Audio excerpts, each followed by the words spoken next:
Hi, Michaela. I'm Ariel. We'll be working together today. Why don't you tell me a little bit about what brings you here? I have been struggling with alcohol addictions for a little while, Okay. and I would like some help with that. Okay. Yeah, definitely. I understand it can be a very difficult thing to work through. Sometimes we can become far too reliant on substances. It can be a real issue. So before we really get into like the nitty gritty of what you're struggling with, I do want to go over this informed consent form with you. Everything we share here today is totally confidential. I won't share any of this with anyone else. This is a safe space. It's totally private. I'm not going to go running, blabbing to anyone, but there are a few limitations of that I want to make you aware of. The police can subpoena these sessions should you be involved in like a legal case of any sort. A judge can subpoena my notes. That's not going to happen, but it could, like in theory. So if a judge were to subpoena these sessions, I would have to share those notes. If I think that you are a threat to yourself or others, then I would have to contact the authorities. If I catch wind that you're hurting children or elders, that's alerting the authorities' territory.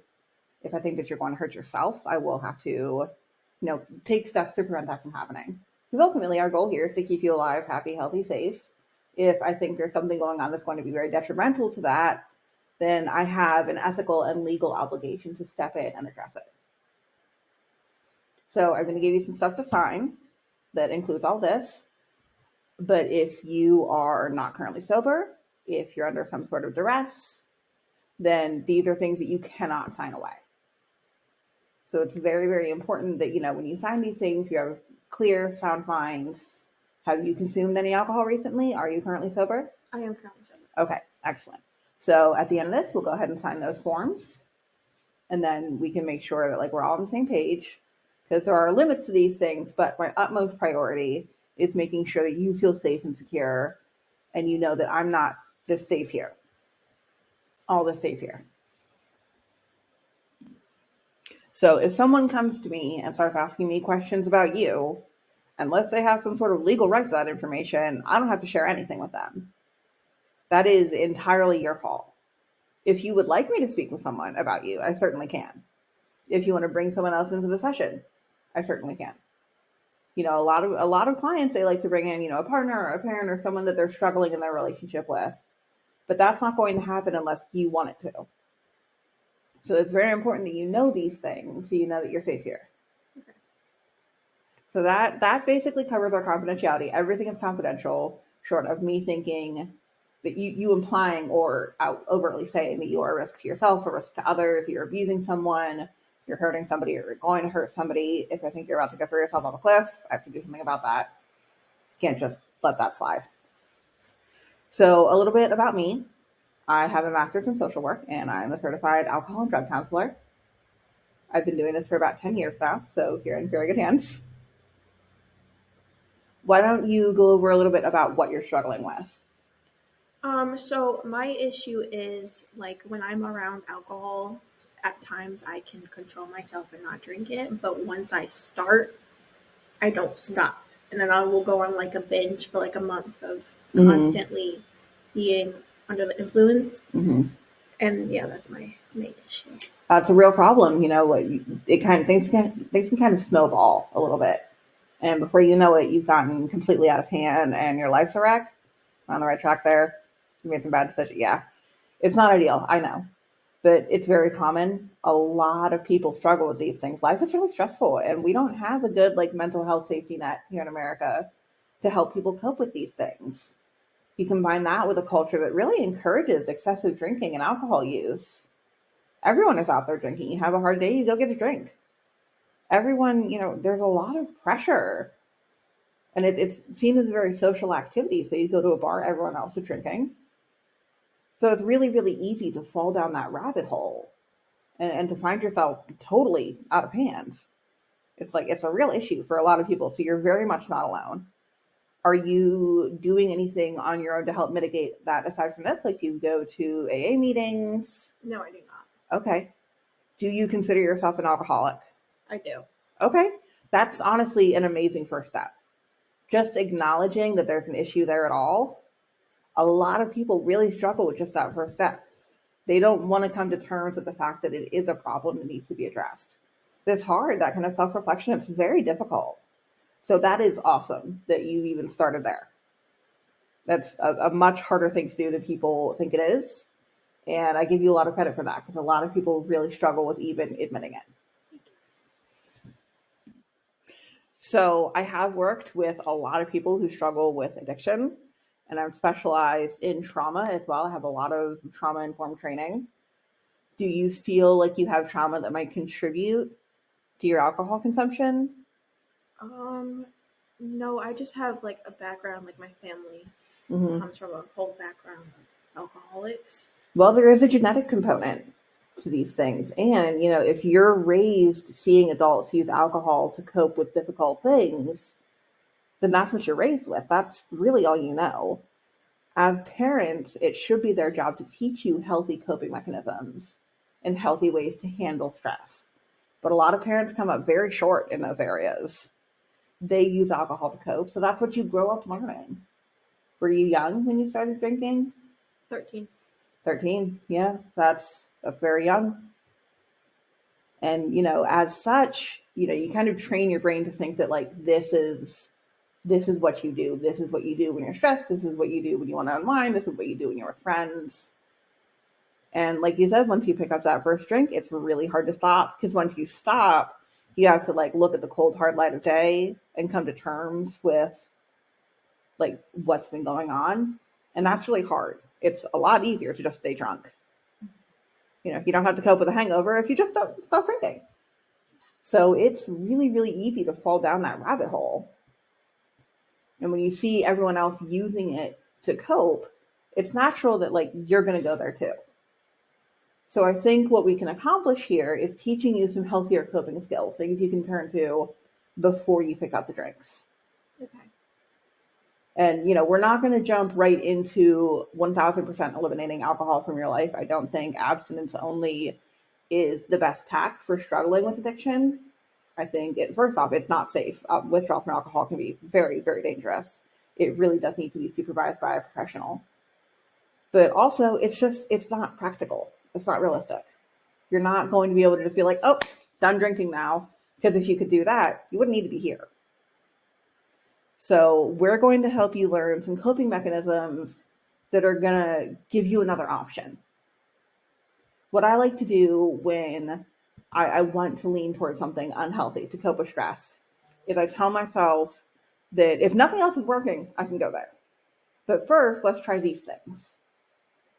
Let's try journaling or meditation or some kind of distraction. I'm a big reader personally. So if I'm really stressed out, maybe I pick up a book. And if none of that works, then you can, consider other alternatives. But in the meantime, let's give something else a shot. Do you find that you get very overwhelmed easily? I do, yes. And is that a circumstance under which you might be inclined to pick up a drink? At times, yeah, for sure. Have you ever tried a grounding technique? No. Grounding is when you try to sort of re-regulate your nervous system. Because, you're stressed out, your nervous system is all concocted. It's in fight or flight. Even when like nothing is necessarily going on, sometimes your nervous system is like, oh, danger, alert, red alert. And then you might be inclined to turn towards those less healthy coping mechanisms. Grounding is when you try to give yourself something to focus on that just regulates your nervous system, like breathing exercises. Have you ever tried box breathing? No. It's when you inhale through your nose, you hold for 8 seconds, and then you exhale through your mouth. And just doing that can really help to sort of reset your nervous system. I use it all the time when I'm like really freaking out.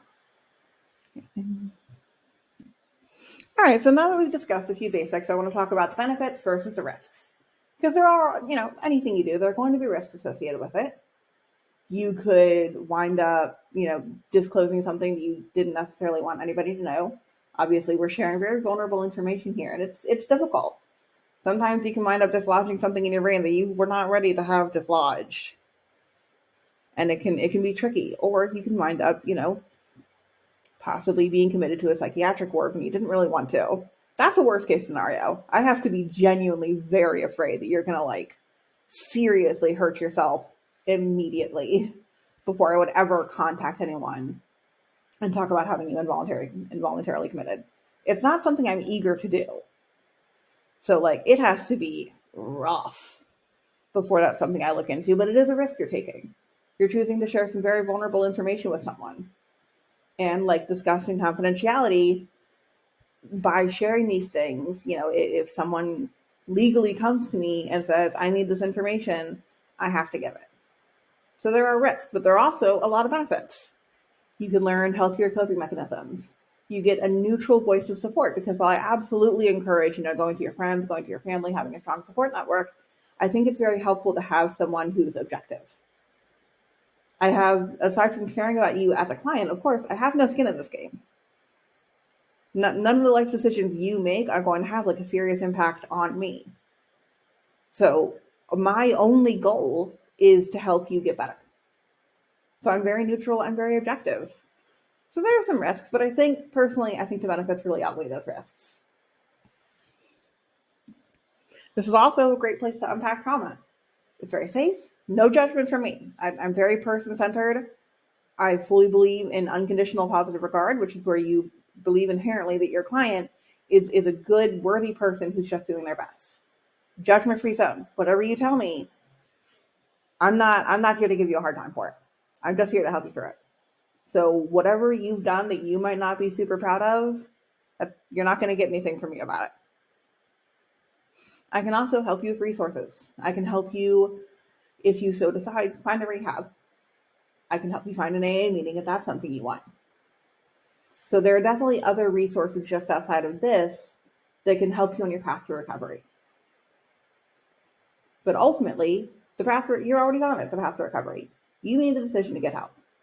You decided, there's pepperoni stuck in my teeth, I'm so sorry. Okay, so you're on a really good path just by starting. It's more than what a lot of people can accomplish.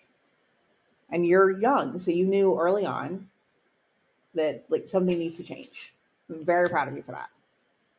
So over the course of this like intake session, we are going to be forming a treatment plan, which is basically where I write out like a bullet point list of stuff we'd like to accomplish and how I think we can best go about that. So over this, I'm going to help get, a list of any sort of substance issues you have.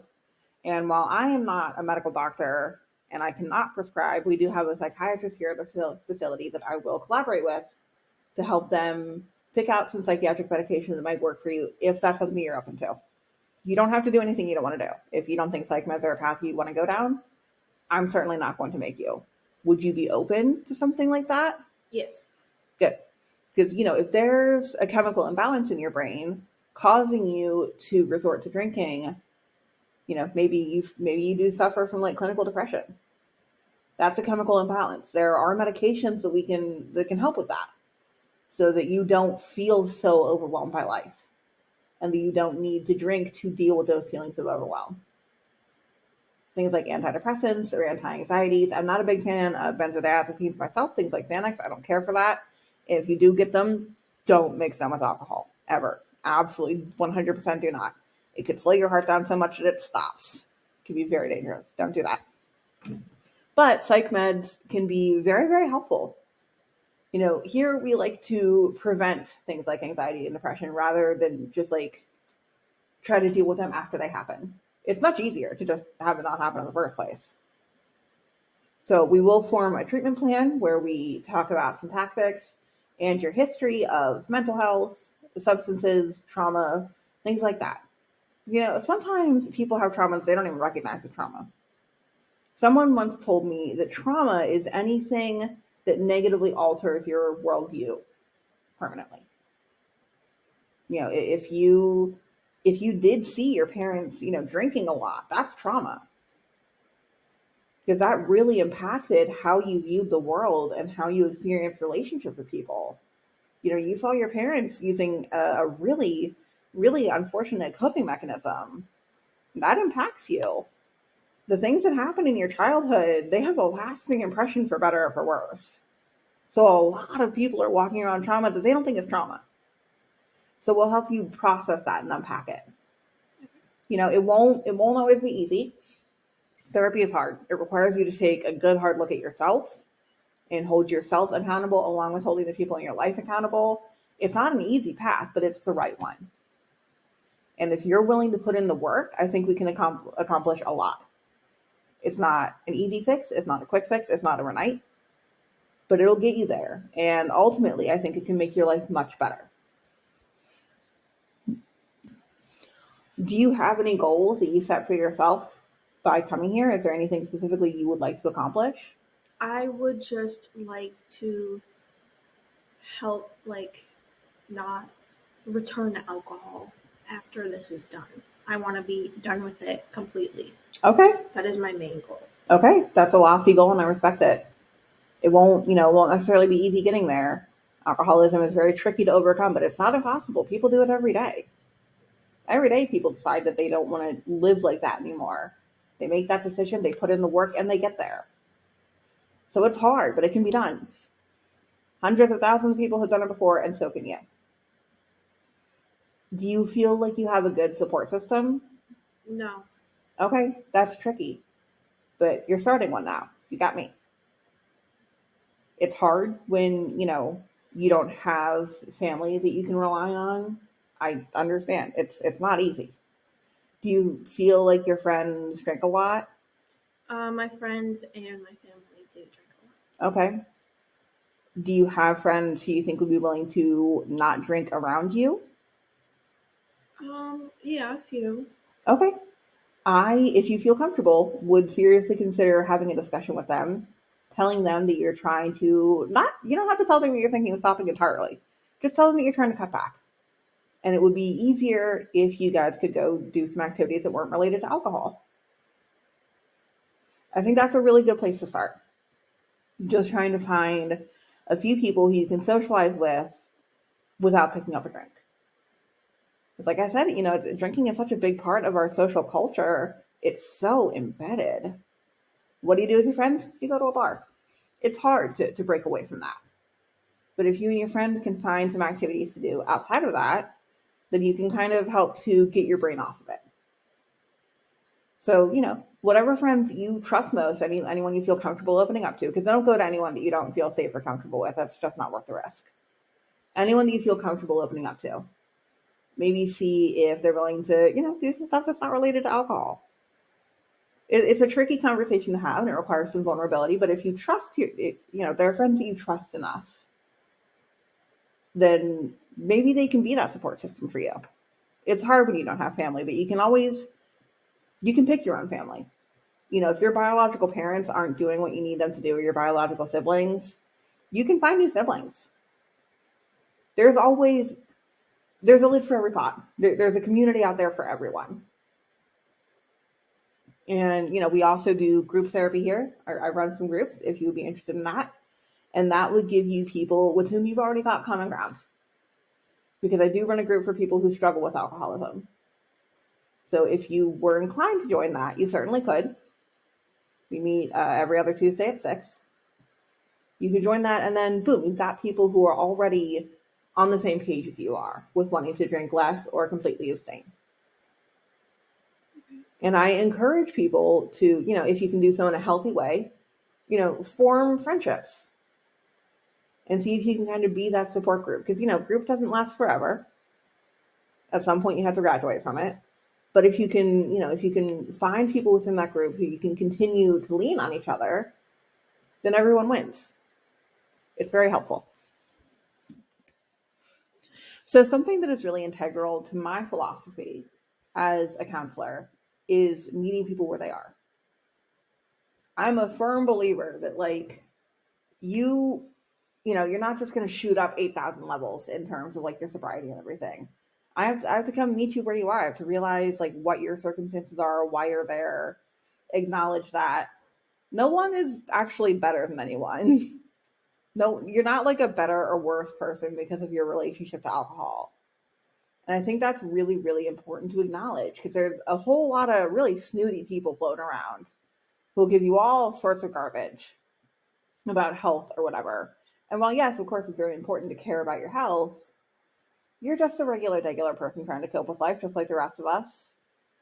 And I think a lot of counselors, they look at their degrees and their accomplishments and they kind of get lost in the sauce.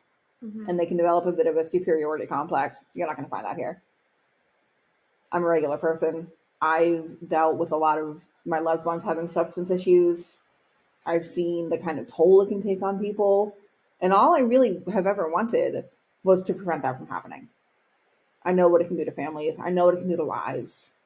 If I can just stop like one person from having to go through that, my job is done. So there is going to be some record keeping. You're going to see me taking notes. If at any point you want to see those notes, you're entitled to. Most of it I do electronically. My handwriting is terrible. So I type that out. Because if I write it myself, I'm not going to be able to read what I wrote. But everything is very password protected. Everything is locked down. No one else is going to have access to this. So everything you say here, totally safe. No one else is going to be able to like log onto my computer and be like, oh, Michaela said that. No one can do that. It's under like 5 different passwords. There's laws. So there is going to be, extensive record keeping so that I can go over these notes later and, ruminate on them. Think about what we could do to help you, how we can improve things, what needs to happen, what I need to do, what you need to do. This is a partnership. We're working together to accomplish something. We both have obligations. Now, if at any point you want to dip out, you can. You can just leave. If you decide it's not working for you, you can just leave. I encourage everyone to be in therapy. I think everyone should have a therapist. But if you decide that I'm not the counselor for you, that's okay. Not everyone is a good fit for everyone. And sometimes you have to, try kiss a few frogs before you find a prince. At my most recent practice, because I have a therapist too, I went through 2 therapists before I found one that I liked. I'm on my 3rd one with our practice because it's important to me that someone's therapy style mesh well with what I need. And it's important to me on the other end of that spectrum too, that like my therapy style meshes well with what you need. So if at any point you're like, you know what, this is not for me, no hard feelings, that's okay. So with everything I've just said, is there anything, do you have any questions? When would I be able to access the files? At During any the point. sessions? Yeah. Or like, when I'm not like in session, would I be able to come in randomly and see it? It's better if you call ahead of time, just so I make sure that I've got like the time to see you, because I could be with another client and I can't just leave that, obviously. Okay. But you can call me and I can email them to you if you wanted. Obviously, that makes them a little bit less secure because someone can find your email. But you have a right to see these notes. It's about you. It's your progress. It's your life. You have a right to see what I'm saying. Okay. So you can always come to me and be like, give me it. What if I don't feel comfortable with you putting something in the note? Tell me that and I just won't. If you don't want it notated, unless, again, it's something that legally I have to, I just won't. Respect is such an integral part of this process. And I need you to know that I'm not going to go against boundaries you set. Sort of like we discussed in confidentiality, short of me feeling that you might be a threat to yourself or others, or that you're breaking some kind of law that needs to be reported, I'm not going to notate stuff that you don't want notated. Okay, finally. What? You can't see me.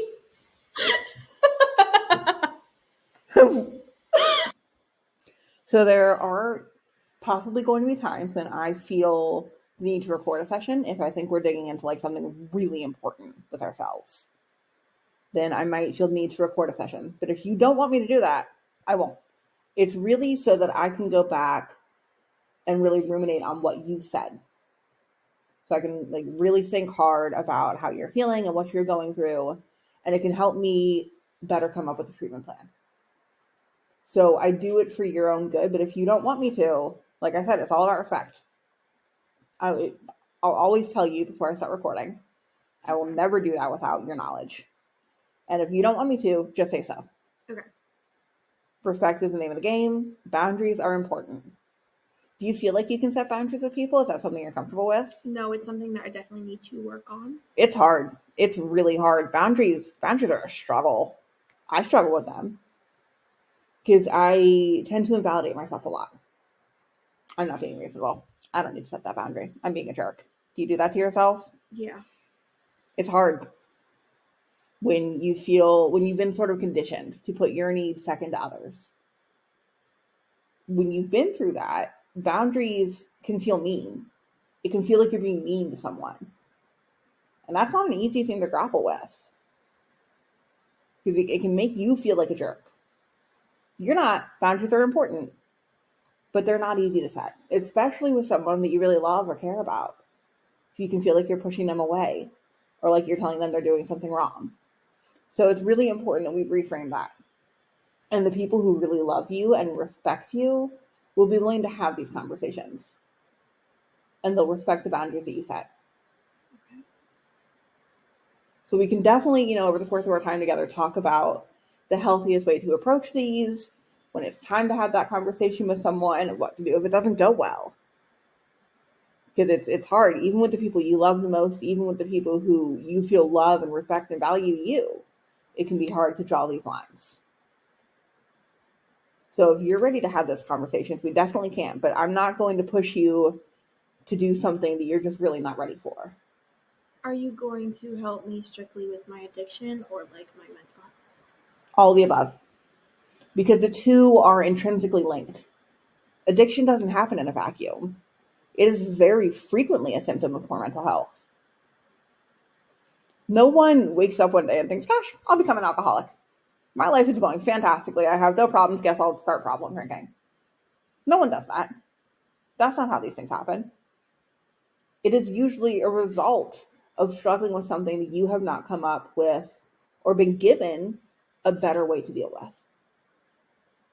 So a lot of people who are drinking or abusing substances, misusing, that's the term now, misusing substances just in general, are doing so as a result of poor mental health. And like I said, America's got a really not great take on mental health. So because we frequently feel like we can't seek support, we can't talk about these things, or we just don't have the resources to do so, we figure out how to self-medicate, and alcohol is a very common tool for that. Life is stressful. Life is very hard. We all have to figure out how to get through the day. A lot of people use alcohol for that because they don't see another way. That's all they know how to work with. And, if you were raised with people who drink, then that's all you were taught. Your parents really did you a disservice by not teaching you healthier coping mechanisms. And it's okay to acknowledge that you deserve better than that. You deserve people to teach you how to get through life in a happy, healthy, fulfilling way. A lot of people spend time downplaying what they've been through. Like I was talking about people who have trauma that they don't know is trauma. They downplay it. It's okay to know that you deserve better than what you got. So this isn't going to be easy. It's going to be very challenging at times. And there are going to be times when, as a professor of mine once said, I'm going to stretch you a little bit. But baby steps. Everything happens incrementally. Change doesn't happen overnight. We take itty bitty steps to get to where we want to be. And in AA, there's the phrase of taking it one day at a time. If one day is too much, we take it 5 minutes at a time. We break it into whatever chunk you find manageable. If you don't think you can go a whole day without drinking, ask yourself if you can go the next hour without drinking and get through that time, and then figure out what you want to do from there. We take tiny steps to ultimately. Snoring. So as I was saying, this is going to be. God damn it, Michaela! So ultimately, this won't be an easy process. So it's not going to be easy. So this isn't going to necessarily be an easy path, but I really think that if you're willing to put in the work, we can accomplish a lot together. Do you feel like, as a client to practitioner, like we're compatible? I do. Like we can get some good work done together? Are you willing to, put in the effort? I am. Okay, good. I see a real drive in you to, really improve things, break out of some less than healthy patterns, work on yourself. And like I said, just that drive to do better, to acknowledge that like you're not happy with how things are going. Addiction's always going to end one of two ways. Either you're going to hit rock bottom, realize you have a problem and get help, or you're going to die. Those are your options. And I know that sounds really harsh and scary, but obviously, you chose number one. You hit whatever your rock bottom was, and we can discuss that later, what you feel like your rock bottom was. like when you realized that like this was an issue. Mhm. And you made the choice to get help. That shows a lot of strength. It's not easy. So if you feel like we can do good work here together, then let's roll with it. Let's see what we can accomplish. Do you want to schedule a time to meet maybe next week? Yes. All right, awesome.